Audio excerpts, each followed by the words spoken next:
Last part में हमने पढ़ा था कि हम लोग टंगस्टन को फिलामेंट ऑफ द बल्ब क्यों यूज करते हैं। बेसिकली हमने लास्ट पार्ट में क्या पढ़ा था, factors on which the resistance of a conductor depends. ठीक है, कुछ इन चीज़ों के बारे में पढ़ा था।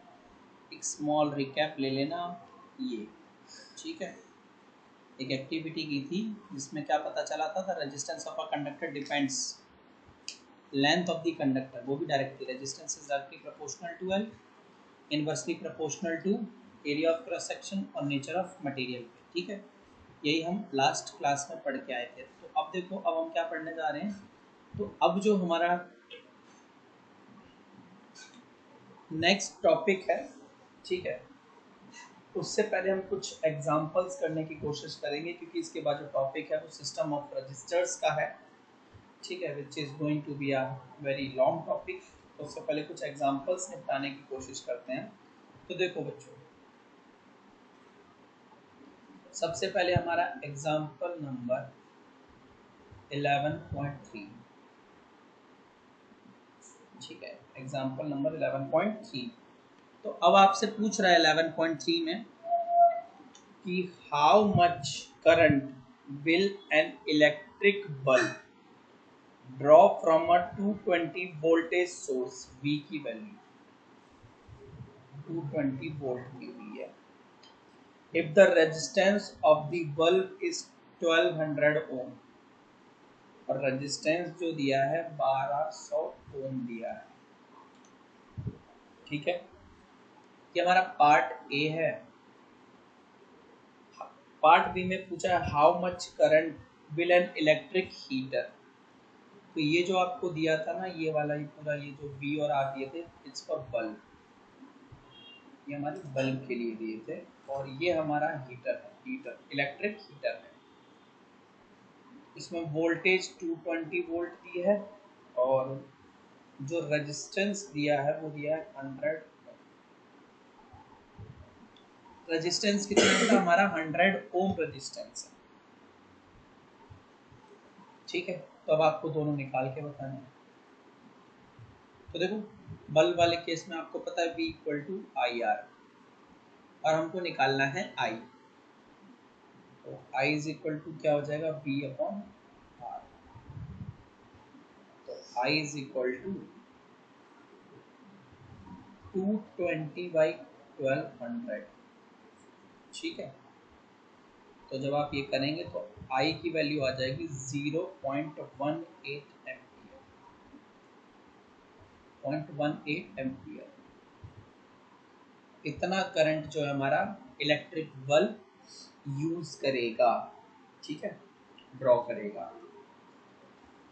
अब हीटर की बात आती है, तो हीटर में V की वैल्यू 220 वोल्ट और रेजिस्टेंस 100 ओम। तो अगेन इसमें वही V equal to I R. तो I इज इक्वल टू क्या हो जाएगा बेटा, V अपॉन R। तो I is equal to 220 upon में 100। तो I की वैल्यू आ जाएगी हमारी 2.2 एम्पियर। अब दोनों एग्जांपल से तुम एक चीज समझो। देखो, दोनों में वोल्टेज सोर्स को हमने क्या रखा था, सेम 220 वोल्ट 220 वोल्ट, है ना। दोनों एग्जांपल में वोल्टेज सोर्स देख रहे हो आप, इसमें भी 220 वोल्ट था, इसमें भी 220 वोल्ट था। लेकिन इस केस में जो रेजिस्टेंस था ना हमारा बल्ब वाले केस में ज़्यादा था। तो करंट देखो कितना आया, 0.18। जब रेजिस्टेंस ज़्यादा था तो करंट 0.18 आया। और फिर केस 2 में देखो, रेजिस्टेंस कितना था हमारा केस 2 में बेटा।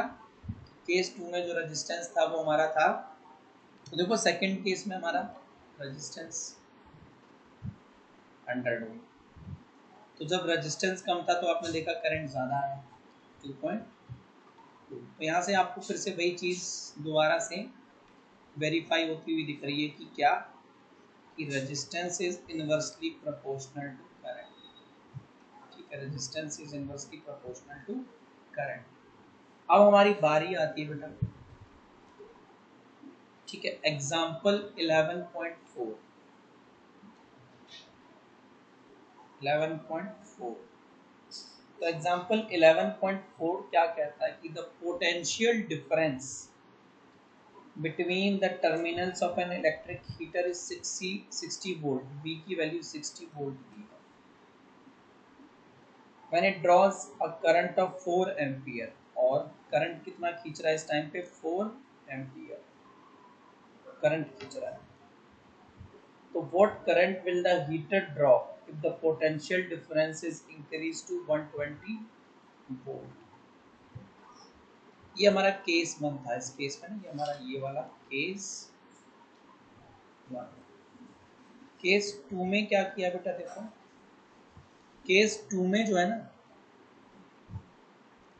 वोल्टेज को डबल कर दिया, 120 वोल्ट कर दिया। अब आपसे कहता है इसे V1 I1 ले लो और इसे V2 I2 ले लो। तो अब कह रहा है कि भैया I2 कितना होगा, इस केस में करंट कितना होगा। तो अब आपको पता है बेटा क्या, V is equal to I R, यही होता है V equal to I R, है ना। V इक्वल टू क्या होता है हमारा आई आर, ठीक है। तो V equal to I R, हमें यहाँ रेजिस्टेंस निकालना है, तो R is equal to V upon I लगाना है हमें, ठीक है। अब देखो यहाँ पे एग्जांपल 11.4 में बेटा वो इलेक्ट्रिक आयरन सेम है, मतलब उसका रेजिस्टेंस सेम है, बस बदला क्या है, वोल्टेज। बदलाव क्या है, वोल्टेज। तो वोल्टेज बदलने से अब कौन सा फैक्टर बदलने वाला है, करंट, ठीक है। तो अब हमें पहले तो रेजिस्टेंस निकालना है कि जो इलेक्ट्रिक आयरन हम यूज कर रहे हैं उसका रेजिस्टेंस कितना है। तो R is equal to V upon I, value रखेंगे हम आगे। तो हमारा इसे हम R1 मान लेते हैं, ठीक है। तो वोल्टेज हमारी 60, करंट हमारा 4, तो जो रेजिस्टेंस आएगा इस केस में आएगा 15 ओम R1। केस 2 में क्या, सिर्फ वोल्टेज डबल की है, रेजिस्टेंस तो उतना ही रहेगा ना। तो R2 भी कितना रहेगा हमारा 15 ओम ही रहेगा केस 2। सब केस 2 में हमें करंट कितना यूज होगा वो बताना। तो करंट होता है V2 बाई R2, ठीक है। तो I2 इज इक्वल टू क्या हो जाएगा, देखो I2 इज इक्वल टू क्या हो जाएगा, V2 हमारा 120 अपॉन में 15 डिवाइड करेंगे तो I2 is equal to 8 ampere. तुम एक चीज देख रहे हो, जब वोल्टेज 60 था तो 4 एम्पियर, और जब वोल्टेज देखो 120 कर दिया, वोल्टेज डबल कर दिया, तो करंट भी क्या हो गया, डबल हो गया। तो इससे ओम्स लॉ वेरीफाई हो रहा है ना, है ना। इस एग्जांपल से क्या वेरीफाई हो रहा है कि ओम्स लॉ वेरीफाई हो रहा है ना। तो इससे आपको पता चला कि V is directly proportional to I, ठीक है। Voltage is directly proportional to I current through the circuit. तो देखो इससे पता चला इस एग्जांपल से क्या, कि when voltage is doubled current will also get doubled. Voltage double कर दिया, करंट भी डबल हो गया। अब हम बढ़ेंगे अपने, तो अब देखो बेटा एग्जांपल 11.5 बहुत गौर से समझना, बहुत इंपॉर्टेंट है आपके एग्जामिनेशन पॉइंट ऑफ व्यू से। Resistance of a metal wire of length 1 metre, length को हम रिप्रेजेंट करते हैं बेटा L से, और ये हमें 1 मीटर दिया हुआ है, इज 26 ओम, यानी R की वैल्यू भी दी है 26 ohm. At 20 degree Celsius temperature 20 degree Celsius, इसका वैसे इतना ही यूज है कि टेम्परेचर सेम रखेंगे, 20 डिग्री सेल्सियस ही रखा हुआ है पूरे सिस्टम में, ठीक है। तो if the diameter of the wire is, wire का डायमीटर ऑफ द वायर, तो ये दिया 0.3 mm, 0.3 mm। सारा खेल यहाँ समझो पहले तो, कैलकुलेशन 0.3 mm को हम लिख सकते हैं 3/10 mm, और अच्छा ये D से रिप्रेजेंट होगा। अब mm तो नहीं होता, SI यूनिट जो होती है ना वो लेंथ की होती है मीटर। तो mm से मीटर जाने के लिए बेटा तुम्हें क्या करना पड़ेगा, 1000 से और डिवाइड करना पड़ेगा। ठीक है, क्या करना है, 1000 से और डिवाइड करना पड़ेगा। तो ये तुम्हारा बन जाएगा 3 इंटू 10⁴ मीटर। ठीक है, क्योंकि मिलीमीटर टू सेंटीमीटर जाने के लिए मैं बता देता हूँ। ठीक है, as 1 mm is equal to होता है 1/1000 मीटर। ठीक है, तो इसलिए कैलकुलेशन की और आई होप यहाँ तक सभी को क्लियर हो गया होगा। What will be the resistivity of the metal at the temperature? कह रहा है इस मेटल की रेजिस्टिविटी क्या है, यानी रो क्या है, रो निकाल। ठीक है, क्या निकालना है आपको, रो। ठीक है, समझते हैं भाई रो निकलेगा कैसे। ठीक है, तो समझो बेटा, यहाँ पे वायर जो होता है ना, वायर, उसकी शेप सिलेंडर होती है। वायर की शेप कैसी होती है, सिलेंड्रिकल। और लेकिन वायर में करंट जिस पोर्शन से घुसता है वो पोर्शन कैसा होता है, सर्कुलर।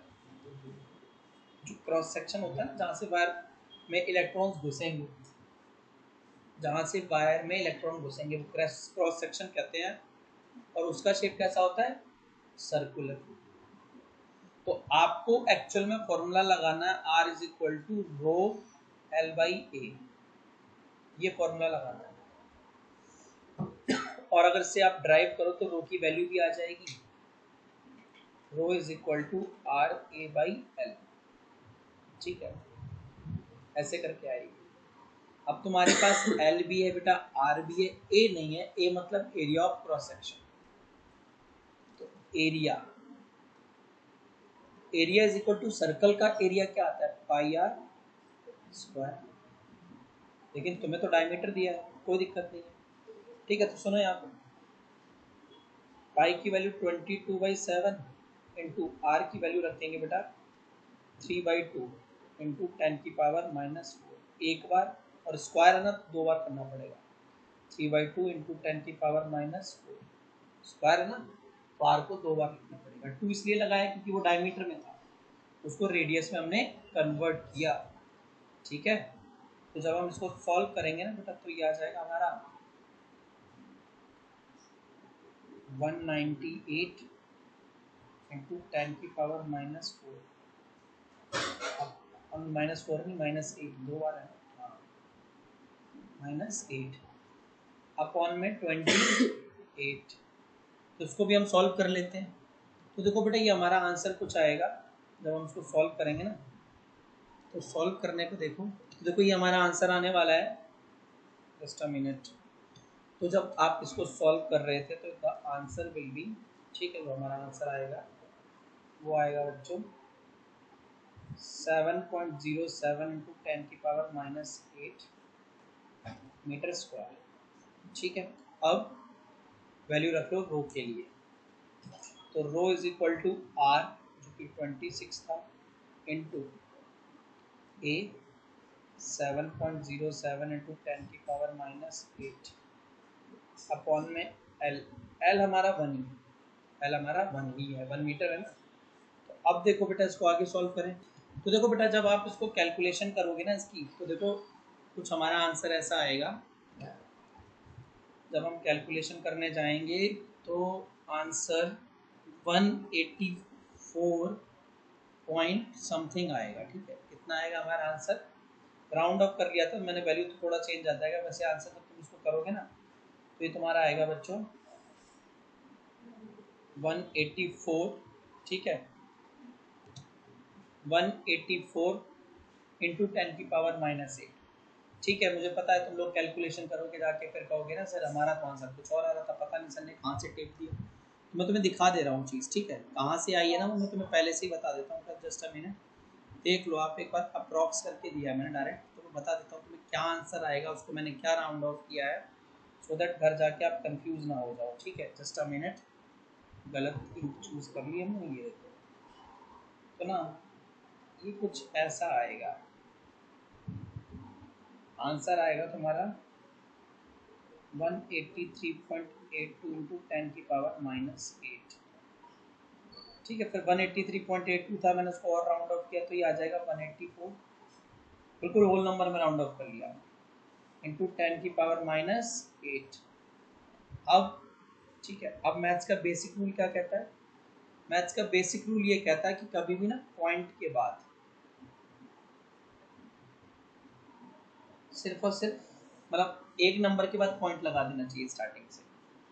स्टैंडर्ड नोटिफिकेशन में तो रो क्या आ जाएगा, देखो रो आ जाएगा 1.84 इंटू 10 की पावर, अब दो नंबर को पॉइंट के पीछे पुश किया तो ऊपर से पावर कम कर दो -6। ठीक है, क्लास 8 में आपने पढ़ा हुआ ओम मीटर। अब कह रहा है कि आप टेबल में जाओ, जो टेबल दी हुई है आपको, ठीक है 11.2, और उसमें देख के बताओ कि 1.84 इंटू 10 की पावर -6 किसकी आ रही है। तो ये आ रही है मैंगनीज की, इसकी आ रही है मैंगनीज की। तो हम लिखेंगे the given material is manganese.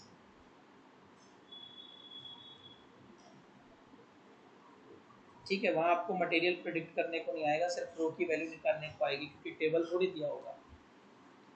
ठीक है, चलो आई होप सभी को समझ में आया होगा। डाउट है तो बता दीजिएगा आप मुझे। तो नेक्स्ट देखो बेटा, नेक्स्ट अब है हमारा एग्जांपल 11.6। कहता क्या है, अ wire of given material having length L। ठीक है, एक मटेरियल है जिसकी लेंथ जो है L है। तो this is example 11.6 and area of cross section A has a resistance of 4 ohm. What would be the resistance of another wire of the same material? Material same है, having length L by 2 and area of cross section 2A। क्या किया है समझो, दो case दिए हैं हमें, case 1 case 2। Case 1 case 2, तो देखो यहाँ पे केस 1 केस 2। पहले क्या बोला है कि a wire of given material having length L, L1 दिया है L,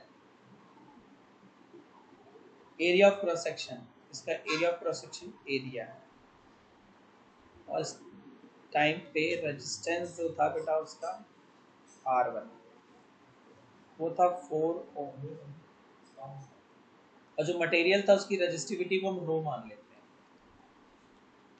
फिर कह रहा what would be the resistance of another wire of the same material, मतलब रो टू यानी रो ही रहेगा, क्योंकि मटेरियल सेम है, एक ही चीज है ना, एक ही मटेरियल है, तो रो की वैल्यू दोनों में सेम रहेगी। जो मटेरियल की वैल्यू को सिग्निफाई करती है resistivity having length L by 2, L2 जो है ना तो L/2 है, और एरिया ऑफ क्रॉस सेक्शन यानी A2 वो 2A है।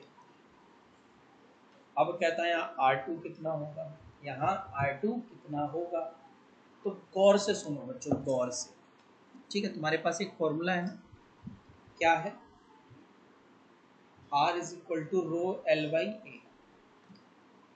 R इज इक्वल टू, मैं तो उसको बोलता हूँ R इज इक्वल टू रोले, हिंदी वाला रोले, रो L/A। ठीक है, तो अब यहाँ पे हमें, जब मैं केस 1 की बात करता तो हमारा देखो R1 होता, O1 होता, L1 होता अपन में A1 होता, यही होता ना।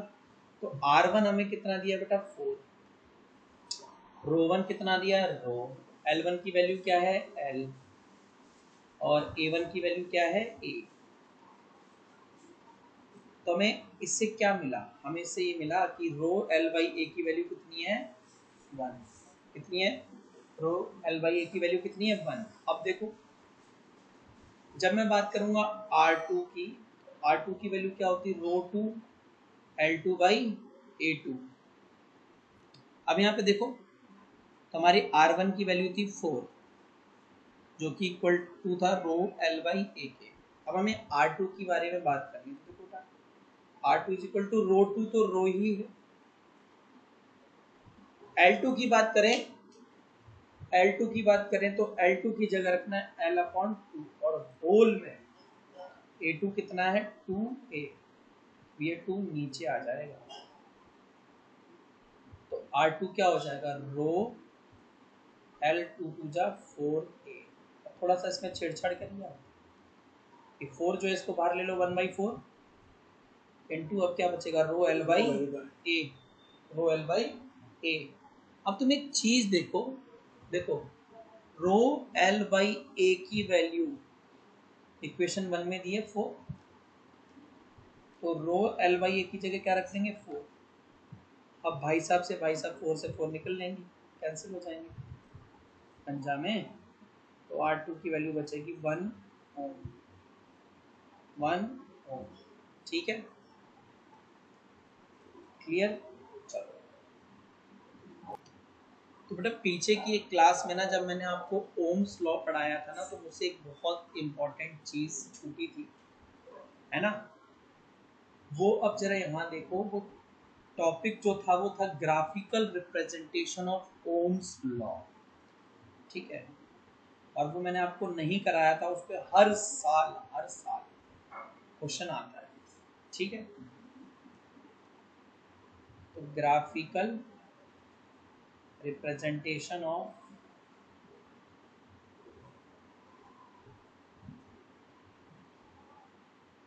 ओम्स लॉ, और बहुत तसल्ली से समझना, इतना ट्रिकी क्वेश्चन आता है कि ना बच्चे गलत करते हैं, ठीक है। तो ओम्स लॉ की जो ग्राफिकल रिप्रेजेंटेशन होती है ना, वो वीआई ग्राफ के द्वारा होती है। कौन सा ग्राफ, वीआई ग्राफ, ठीक है, पोटेंशियल डिफरेंस वर्सेस करंट का ग्राफ बनाया जाता है, ठीक है। और ये बनता कैसे, तो गौर से समझो। तो वाई एक्सिस पे हमारा वी रहता है, और आई एक्सिस पे नहीं, एक्स एक्सिस पे आई रहता है, ठीक है। वाई एक्सिस पे कौन है, वी, और एक्स एक्सिस पे कौन है, आई। और कभी भी जो वी आई ग्राफ आता है ना तुम्हारा, वी आई ग्राफ, वो हमेशा एक स्ट्रेट लाइन आता है, क्योंकि प्रोपोर्शनल ग्राफ है ना, डायरेक्टली प्रोपोर्शनल होता है। कैसा होता है, डायरेक्टली प्रोपोर्शनल होता है, ठीक है। समझ में आ रही है बात। अब इस वी आई ग्राफ में क्या करते हैं ना, ये लोग बड़ी चीजें घुमाते हैं। तो देखो पहले तो ये जो ग्रीन कलर की लाइन है ना, ग्रीन कलर की लाइन है, वो ग्रीन कलर की लाइन, तो अब जो ग्रीन कलर की लाइन है इससे बोलते हैं स्लोप, ठीक है। तो slope of V I graph, slope of V I graph भी बोल सकता है, या physical quantity, physical quantity given by V I graph. तो वी आई ग्राफ के द्वारा जो तुम्हें फिजिकल क्वांटिटी मिलती है, जो बीच में ये जो लाइन आ रही है ना, कहता है ये लाइन किसको रिप्रेजेंट करती है, तो ये बेटा ये लाइन रेजिस्टेंस को रिप्रेजेंट करती है, ठीक है। किसको रिप्रेजेंट करती है, रेजिस्टेंस को, ठीक है। Physical quantity given by V I graph, या slope of V I graph क्या देती है आपको, रेजिस्टेंस देती है। क्या देती है, रेजिस्टेंस, ठीक है। अब ना एक क्वेश्चन आता है ट्रिकी, ये तो बहुत सिंपल सा है, एक नंबर में पूछेगा कि the V I graph of a conductor, metallic conductor looks like, तो आपको ना 4 अलग अलग तरीके के ग्राफ देगा। किसी में ये जो स्लोप है वो जिगजैग लाइन होगी, किसी में कर्व होगी, किसी में स्ट्रेट लाइन होगी जैसे कि मैंने बनाई है, किसी में ननौदा होगा। फिर आपको चूज करना, तो आप ऑब्वियसली स्ट्रेट लाइन वाला चूज करेंगे। बहुत ईजी, कहोगे अरे सर ये भी कोई चीज होती है। अब असली मजा तो वो इस क्वेश्चन से देता है, जहां भर भर के गलतियां होगी, कि ना 2 ग्राफ देता है आपको, समझना जरा।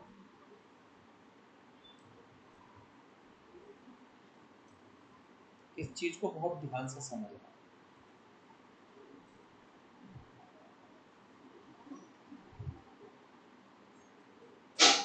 एक वी आई ग्राफ और एक आई वी ग्राफ है, ठीक है।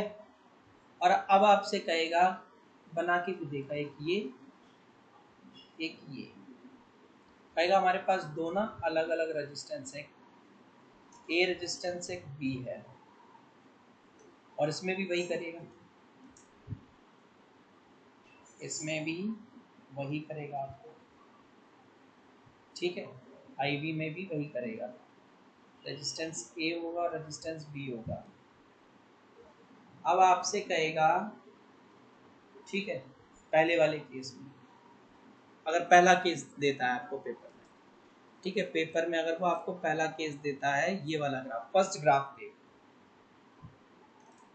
कि बताओ, सेकंड तो भी भूल जाओ, सेकंड को सोचो ही मत, अभी समझो सेकंड है ही नहीं, ये लो सेकंड नहीं है, ठीक है, सेकंड हमारा ग्राफ, सेकंड में गायब कर देता हूँ, देखो गायब, सेकंड है ही नहीं।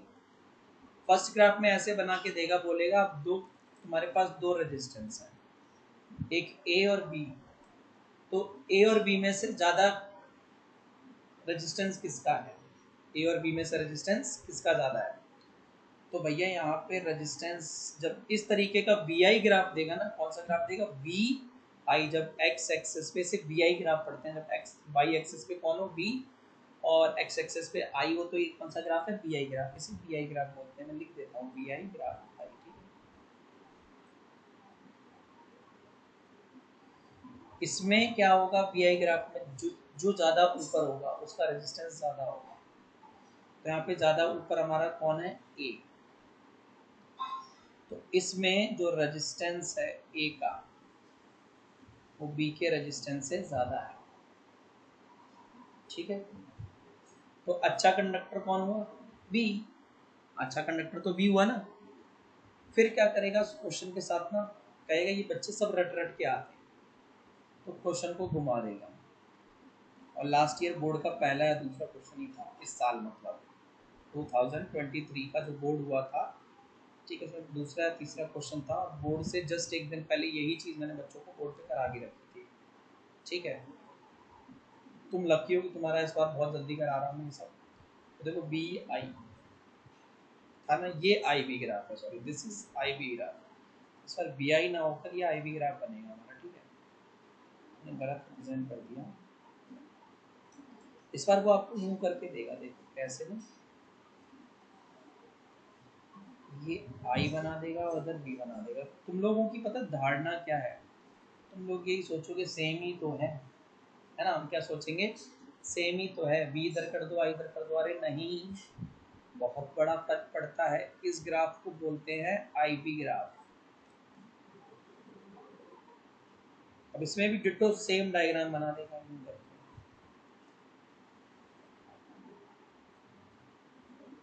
ये ए है और ये बी है, ठीक है, ये ए है और ये एक बी है।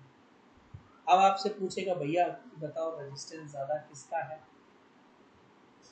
ठीक है, तो जब भी आई बी ग्राफ देगा, जब भी हमें क्या देगा, आई बी ग्राफ देगा, तो जरा इस पे ध्यान देना, ठीक है, इस पे क्या करना, थोड़ा सा ध्यान देना। तो इसमें क्या होगा बेटा, इसमें क्योंकि हमने ग्राफ पलट दिया है ना, तो अब इसमें देखो, इस पर रेजिस्टेंस ऑफ बी, ठीक है, बी का जो रेजिस्टेंस है हमारे, ठीक है, बी का रेजिस्टेंस है भाई ये वाला, एक मिनट,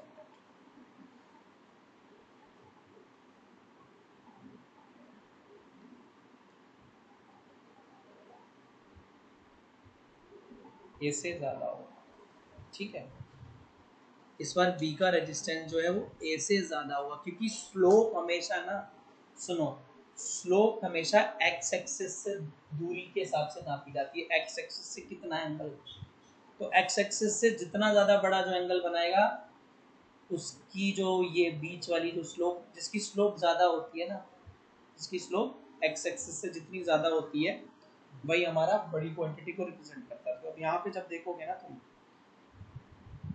वी आई ग्राफ में, तो वी आई ग्राफ में हमें आई से दूरी देखनी होती है, आई से जो जितना ज्यादा दूर होगा, आई से जो जितना ज्यादा, करंट से जो वैल्यू जितनी ज्यादा दूर होगी, वो उतनी ही ज्यादा रेजिस्टेंस को दिखाएगी, शो करेगी। तो देखो यहाँ पे अब हो क्या रहा है हमारा, इस केस में ए है ना, ये ज्यादा एंगल बनाएगा एक्स एक्सिस के साथ, यानी आई के साथ, करंट के साथ ए ज्यादा बड़ा एंगल बनाएगा, तो ऑब्वियस सी बात है रेजिस्टेंस ऑफ ए ज्यादा होगा, क्योंकि भैया आई के साथ ए की स्लोप ज्यादा है।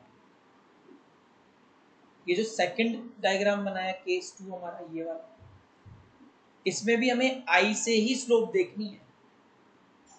स्लोप हमेशा वी आई ग्राफ या आई वी ग्राफ हो, आई से जो जितना ज्यादा दूर होगा वो उतना ही ज्यादा रेजिस्टिव होगा। तो अब इस केस में आई से ज्यादा दूर कौन है, ए की बी, ऑब्वियसली बी। तो इस केस में रेजिस्टेंस किसका ज्यादा है, बी का ज्यादा है। समझ में आ गई बात। तो जो जितना ज्यादा आई से दूर होगा, आई मेन, अब मैं बताऊं आई मेन है, ठीक है, ऐसे समझो ना। तुम्हें पता है यार, तुम फिर भी कंफ्यूज हो रहे हो, समझो इसके पीछे लॉजिक भी तो है, लॉजिक नहीं पकड़ पा रहे, तुम कह रहे हो भैया रटा रहे हैं, फिर रटा, समझ लो तुम जो भी। तो तुमने कहीं ये तो पढ़ा होगा, पढ़ा है, I is inversely proportional to R, ठीक है। तो बस यही लॉजिक है हमारे इसके पीछे, क्लियर। चलो, तो बस कुछ नहीं याद रखना, आई से जो जितना ज्यादा दूर होगा उसका रेजिस्टेंस उतना ही ज्यादा होगा, ठीक है। चलो, के बाद हमारा इन टेक्स्ट क्वेश्चन आ जाता है। तो कहता है on what factor does the resistance of a conductor depend. तो जो कंडक्टर का रेजिस्टेंस है बेटा, किस किस पे डिपेंड करता है, लेंथ पे, एरिया ऑफ क्रॉस सेक्शन पे और नेचर ऑफ मटेरियल पे। मैंने इवन ये भी बता दिया, लेंथ पे वो डायरेक्टली प्रोपोर्शनल होता है रेजिस्टेंस, ठीक है। लेंथ पे क्या है देखो ना, ठीक है, R is directly proportional to M.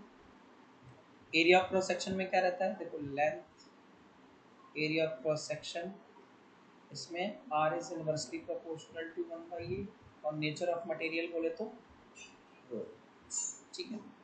इन तीन चीजों पे किसी भी कंडक्टर का रेजिस्टेंस डिपेंड करता है। तो अब क्वेश्चन नंबर 2 पूछ रहा है आपसे, will current flow more easily through a thick wire और a thin wire of the same material when connected to the same source wire. कह रहा है बताओ कि करंट जो है थिक वायर से अच्छे से फ्लो करेगा कि थिन।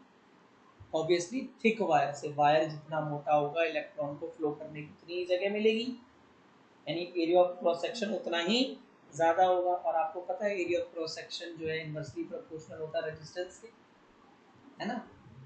यानी एरिया ऑफ क्रॉस सेक्शन कैसा होगा, ज्यादा होगा तो रेजिस्टेंस कम, और जब भी रेजिस्टेंस कम होता है तो रेजिस्टेंस इनवर्सली प्रोपोर्शनल है करंट के, तो करंट अपने आप क्या होगा, ज्यादा। So the current will flow more easily through a thick wire as compared to thin wire because the area of cross section of thick wire is more, so it will provide less resistance to the flow of electric current. To the flow of electric current.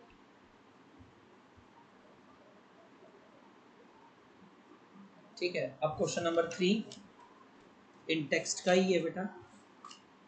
So let the resistance of an electric component remains constant while the potential difference across the two ends of the component decrease to half of its former value. What change will occur, ठीक है, what change will occur in the current through it। देखो मैंने तो वैसे तो ना इसमें दिया हुआ, मैं आपको करके दिखा रहा हूँ कॉन्ट्री, ठीक है। चलो, तो देखो कह रहा है कि ना हमें क्या करना है कि let the resistance of an electric component remain constant. दो केस लिए जा रहे हैं और रेजिस्टेंस दोनों केस में कांस्टेंट है। तो अब हम लिखेंगे केस 1 केस 2, ठीक है। तो केस 1 और केस 2, केस 2 है, आर लिख दिया, सॉरी दिस इज केस 2। तो ना इस केस में जो रेजिस्टेंस है वो भी आर है और इसमें भी आर। केस 1 में जो है ना, जो पोटेंशियल डिफरेंस था ना V1, वो हमारा V था मान लो। केस 2 में क्या किया ना, उसी पोटेंशियल डिफरेंस को ओरिजिनल का हाफ कर दिया, V/2 कर दिया, R लिख दिया, सॉरी V/2 हाफ कर दिया ना। हाफ करने का मतलब V/2 ही तो लिखेंगे, V का हाफ है ना, V/2 कर दिया, तो V/2, ठीक है, V/2। तो अब आपसे कहता है कि बताओ कि करंट के साथ क्या होगा। तो इस केस में अगर मैं करंट निकालता I1 ना, इस केस में अगर मैं I1 निकालता तो I is equal to V/R होता है ना। तो I1 इज इक्वल टू क्या होता है बेटा, V1/R1। V1 हमारा V है, R1 हमारा R है, तो I1 क्या हो जाता है V अपॉन R। लेकिन जब मैं इस केस में आऊँगा ना V2 I2 निकाल दो, इसमें भी I2 निकालना है। तो हमारा फर्स्ट केस में करंट की वैल्यू है बेटा V upon R, V upon R। Second case में निकालनी है तो मुझे पता I2 इज इक्वल टू क्या आएगा V2 बाई R2। तो I2 is equal to V2, V2 है V अपॉन 2 अपॉन में R2, R2 हमारा R। I2 क्या हो जाएगा बेटा, 2 नीचे आ जाएगा, 2 नीचे 1/2 इंटू V अपॉन R, यही बनेगा, यही बनेगा ना। और तुम्हें पता है V अपॉन R की वैल्यू I1 कितनी थी, I1, तो I2 इज इक्वल टू क्या हो जाएगा I1 का हाफ। I2 क्या हुआ है देखो ना, I2 देखो ये क्या किया, फ्रॉम 1 V अपॉन R की जगह हमने क्या कर दिया, वैल्यू रख दी है। V अपॉन R की वैल्यू इक्वेशन नंबर में क्या थी I1, तो नया करंट जो है पहले करंट के हाफ हो जाएगा, ठीक है। हमें क्या पता चलता है यहाँ से कि when voltage is reduced to half, the current will also get reduced to half, क्योंकि डायरेक्टली प्रोपोर्शनल है ना। तो when voltage is reduced to half, the current will also get reduced to, अगर वोल्टेज को 3 गुना कर देते तो करंट भी 3 गुना हो जाता है, और वोल्टेज को अगर 1/3 कर देते तो करंट भी 1/3 हो जाता है। तो जिस फैक्टर से आप वोल्टेज के साथ छेड़छाड़ करोगे उसी फैक्टर से करंट भी बदलेगा, ठीक है। चलो हाँ, अब बेटा question number 5, one of the most important question, 5 नहीं है 4 है हमारा, ठीक है। तो 4 ये पुरानी बुक के हिसाब से मैंने बनाया हुआ है, देख लेते हैं अपन, ठीक है। तो क्वेश्चन 4 में पूछा है, वैसे तो नई बुक के हिसाब से 4 है, why the coils of electric, ठीक है, why the coils of electric toasters and electric irons made up of N alloy rather than a pure metal, ठीक है। ओ ठीक है, ये ना हमने इसका आंसर नहीं लिखा है, तो क्वेश्चन नंबर 4, क्वेश्चन नंबर 4 का आंसर मैंने इसलिए नहीं लिखा है बेटा, जो क्वेश्चन 4 का आंसर है ना, क्वेश्चन 4 का आंसर ऑलरेडी एडेड अबव, ऊपर ही दे रखा है मैंने, ठीक है, ऊपर ही दे रखा है। अब आप कहोगे कहाँ दे रखा है, तो देखो भाई दिखा देते हैं आपको, है ना, just a minute. why heating element of electric iron heater toaster geyser etc are made up of alloys, ठीक है, समझ में आ गई। तो ये ऑलरेडी मैंने दे रखा है, that's why I am skipping this question. Question number 5 पे आ जाते हैं, ठीक है। क्वेश्चन नंबर 5 देखो, which among iron and mercury is a better conductor, कह रहा आयरन और मरकरी में से अच्छा कंडक्टर कौन है। तो इसके लिए आपको टेबल 11.2 की मदद लेनी पड़ेगी। तो जब तुम टेबल 11.2 की मदद लोगे तो तुम देखोगे आयरन की जो रेजिस्टिविटी है ना, इलेक्ट्रिकल रेजिस्टिविटी बहुत कम है एज कंपैरिजन टू मरकरी। तो iron is a better conductor, iron क्या होगा, बेटर कंडक्टर होगा than mercury, because iron is low resistivity as compare to mercury. Teacher को इम्प्रेस करने के लिए क्या करना, ठीक है, iron has low resistivity as compare to mercury, तो अंडरलाइन कर देना, ठीक है। फिर आपसे पूछता है which material is the best conductor, तो silver is the best conductor as it has lowest resistivity amongst all material। Silver की रेजिस्टिविटी जो है सारे मटेरियल के कंपैरिजन सबसे कम होती है। अब आप कहोगे हमें कैसे पता, तो भैया एक काम करेंगे, आप टेबल 11.2 में जाना और देखना कि सबसे कम रेजिस्टिविटी किसकी है, तो आपको सिल्वर की मिलेगी 1.60 इंटू 10⁻⁻8, ठीक है। समझ में आ गई बात, जो कि बिल्कुल टॉप ऑफ द टेबल दिया गया है, सबसे बेस्ट कंडक्टर होता है बिकॉज ऑफ लोवेस्ट रेजिस्टिविटी। तो अगेन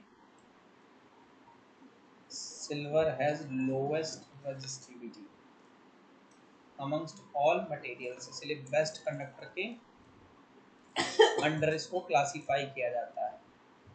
ठीक है, तो आज के लिए इतना ही। वैसे तो आज हमें resistance of a system of resistance of a system of resistors start करना था, मतलब series connection, parallel connection, but उसके लिए आपको वेट करना पड़ेगा अगली कक्षा का। ठीक है, अगली क्लास का। Till then bye, good night, take care.